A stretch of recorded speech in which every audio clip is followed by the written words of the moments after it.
పల్లె రఘునాథ్ రెడ్డి ఈరోజు మాట్లాడిన మాటలకు మీరు అన్నిటికీ సిద్ధమే కదా? మీరు మరి మాట మార్చరు కదా? దీనికి కట్టుబడి ఉంటారు కదా? నీవు అడిగిన అన్ని ప్రశ్నలకు సమాధానం చెప్పేకి నేను రెడీగా ఉన్నా. మీరు కూడా రెడీగా ఉండండి. నేను విత్ ఆధారాలు, విత్ ఎవిడెన్స్ సహా నేను చర్చకు సిద్ధంగా ఉన్నా. మీరు కూడా చర్చకు సిద్ధంగా ఉండండి. మీరు స్థాయి గురించి మాట్లాడారు నిన్న. మీ స్థాయిని మీరే దిగజార్చుకునే విధంగా మాట్లాడినారు. మీరు 2016లో ఐడి మినిస్టర్గా ఉన్నప్పుడు నాతో భాగస్వామ్యంగా చేరినప్పుడు మీకు స్థాయి గుర్తు రాలేదా? ఆ రోజు నీ స్థాయి ఏం దిగజారిందా? ఆ రోజు కనపలేదా నీకు? అదే కాకుండా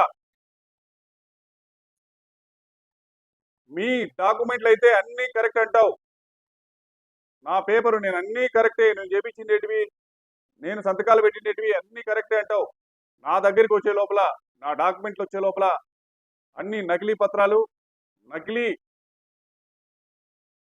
రెజల్యూషన్ చేసుకున్నా అంటావు. 6 మంది డైరెక్టర్లు అంటావు. 6 మంది కాదయా, 7 మంది ఉండేది డైరెక్టర్లు. మనము ఫస్ట్ నలుగురము, తర్వాత మీరు అమ్మిన వాళ్ళు 2 జాయిన్ అయినారు, మళ్ళీ తర్వాత వాళ్ళు ఒకరు జాయిన్ చేసి ఉన్నారు. 7 డైరెక్టర్లు. 7 డైరెక్టర్లు సంతకం పెట్టలేదు అంటావు. నేను ఒక్కడే పెట్టుకున్నాడు అంటున్నావు. సరే, నీ మాట ప్రకారమే నేను అవన్నీ విత్ ఎవిడెన్స్ సహా తీసుకుని, అది ఎలా అంటే ఆర్టీఐ కింద కోరిన డాక్యుమెంట్లతో సహా, మీరు చేసిన నకిలీ పత్రాలతో సహా అన్ని ఎవిడెన్స్ తీసుకొని వస్తా చర్చకు. మీరు కూడా సిద్ధంగా, మాట మార్చకుండా చర్చకు రావాలని చెప్పి నేను తెలియజేస్తున్నా. అదే కాకుండా మీరు చెప్పారు గౌరవ సిట్టింగ్ జడ్జిలతో సిట్ ఏర్పాటు చేయండి అని చెప్పి. నేను సిద్ధంగా ఉన్న దానికి.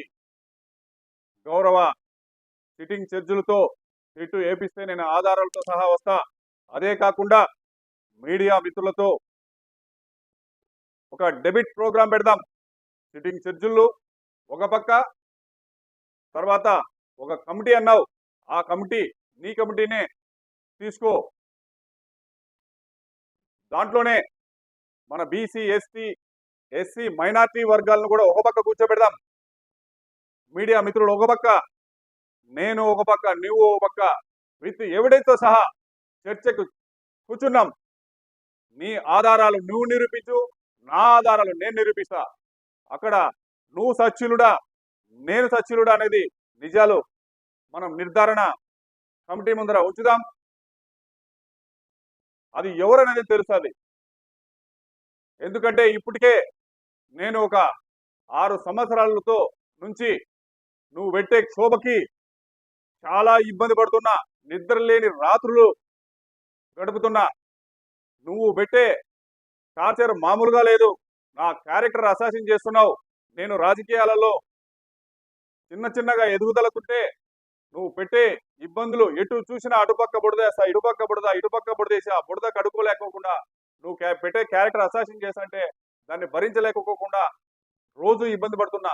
అదే కాకుండా నా మీద లేని పోని ఆరోపణలు చేపిస్తున్నావు అందరితోనూ. నువ్వు నిన్న కరెక్ట్ గా ఈ ఆరోపణలని నేనే చేపించినట్లు అన్ని ఒప్పుకున్నావు. ఏదైతే నీ నోటింటి వచ్చినాయో అన్ని నేను చేపించినట్లే ఒప్పుకున్నావు నువ్వు. నేను కూడా నీ మీద ఆరోపణలు చేయొచ్చు. నీ మీద, నీ అక్రమాల మీద, నీ అక్రమ సంపాదన మీద, నీ బాలాజీ ఎడ్యుకేషన్ సొసైటీ, నువ్వు ఎన్నో అక్రమాలకు పాల్పడే దాని మీద నేను కూడా రాయపేయచ్చు. నీ మీద ఎన్నో ఆధారాలతో, వీడియోలతో సహా నా దగ్గర ఉన్నాయి. ఇంకా చాలా ఉన్నాయి. అవన్నీ కూడా నిరూపించచ్చు. నేను నీ పెద్దరికము ఉంది, ఈ పెద్దరికాన్ని ఇంకా అపశుభాలు చేయకూడదనే ఆధారాలున్నా కూడా ఇంతవరకు నేను నోరు మెదపలేదు. మీరు గాలి జనార్దన్ రెడ్డి కంటే పెద్దోళ్ళు. ఈరోజు గాలి జనార్దన్ రెడ్డి పరిస్థితి ఏంది?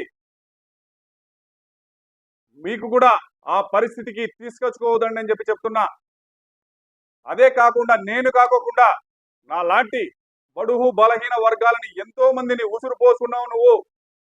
నిన్న 3 రోజుల కిందటే ఆలమూరు దగ్గరికి వెళితే ఒక ఎస్సీ అతను మనోవేదన గురై చనిపోవడం జరిగింది.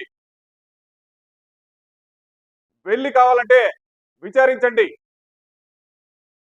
ఎప్పుడో సీలింగ్ యాక్ట్ లో భూములు ఇస్తే నువ్వు ఆ భూములన్నీ గుంజుకుంటావు. నా మీద లేనిపాని ఆరోపణలు చేస్తున్నావు. ఈ తెల్ల పేపర్ చూపించే ఆధారాలు అంటావు. లేనిపోని ఆరోపణలు చేస్తున్నావు. దీనికి అంతటికే పోలీస్ స్టాప్ పడాలంటే నువ్వు మాట ఏదైతే మాట్లాడినావో నువ్వు ఆ మాట మీద నిలబడితే ఖచ్చితంగా నీకైనా మంచిది, నాకైనా మంచిది అని చెప్పి నేను తెలియజేస్తున్నాను. ఇంకొక మాట మాట్లాడినావు. నువ్వు నా నీతి నిజాయితీ నిరూపించుకోలేనప్పుడు రాజకీయ సన్యాసాన్ని తీసుకుంటానని చెప్పి నువ్వు ఖచ్చితంగా నిరూపించుకోవాలి. లేనప్పుడు రాజకీయ సన్యాసానికి సిద్ధంగా ఉండు. ఎందుకంటే నాలాంటి బడుగు బలహీన వర్గాలు రాజకీయంగా ఎదగాలి అంటే నువ్వు పెట్టే మానసిక క్షోభకు, నువ్వు పెట్టే టార్చర్ అల్లాటప్పగలేదు. నిజంగా నీలాంటి వాళ్ళు రాజకీయ సన్యాసం తీసుకుండేకి ఖచ్చితంగా నువ్వు అర్హుడువే. ఇంకొక విషయము, నేను ఈ చిట్టాతో నువ్వు ఏదైతే ఉందో నువ్వు చేసిన అక్రమాలు, ఆరోపణలు ఇవన్నీ నేను త్వరలోనే గౌరవ ముఖ్యమంత్రి వర్యులు నారా చంద్రబాబు నాయుడు గారిని, అలాగే మంత్రివర్యులు డిప్యూటీ సీఎం పవన్ కళ్యాణ్ గారిని, అలాగే గౌరవ మంత్రివర్యులు నారా లోకేష్ గారిని కూడా త్వరలోనే కలుస్తాను. నేను ఇదివరలోనే నా నిజాయితీ ఏమనేది నేను ఇంతకు ముందే పుట్టపర్తిలో కలెక్టర్ గారికి, ఎస్పీ గారికి నిజాలు డిగ్గు తేల్చమని చెప్పి నేను ఇదివరలోనే మొత్తం ఇచ్చాను. స్టేట్ అధికారులకు కూడా ఇచ్చాను. ఇవన్నీ కూడా నేను ఖచ్చితంగా నిరూపించుకోవడానికి నేను సిద్ధంగా ఉన్నా. నువ్వు కూడా సిద్ధంగా ఉండాలని చెప్పి తెలియజేసుకుంటున్నా.